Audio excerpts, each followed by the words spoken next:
Ouais, j'ai surtout l'impression que François Hollande cède de nouveau à son péché mignon, qui est celui des petites phrases ironiques, humoristiques. Alors quand il était président, c'était assez pénible, parce que c'était pas tout à fait à la hauteur quand même de la fonction présidentielle. Maintenant, il n'est plus président de la République. Est-ce qu'il cherche un poste de porte-parole du Parti socialiste? Parce que visiblement, c'est un peu ce qu'il fait, hein. Il se place en commentateur, comme souvent, mais en commentateur très critique avec son successeur. Écoutez, la réalité, c'est quand même que François Hollande avait dit « Je veux être le président de l'inversion de la courbe du chômage ».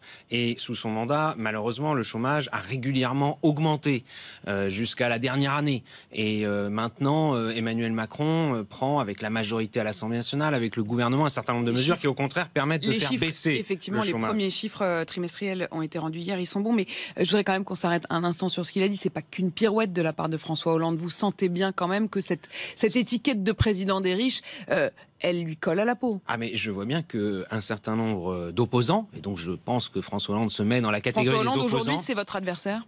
Non, mais enfin, lui se place en opposant. C'est un peu dommage d'ailleurs, parce que je pense que les Français auraient aimé qu'il tire vraiment les leçons. Son livre, je crois, s'appelle Les leçons du pouvoir. Qu'il tire vraiment les leçons de son mandat et qu'il dise voilà ce qui a marché, voilà ce qui n'a pas marché, voilà pourquoi je n'ai pas pu me représenter. C'est quand même ça la réalité.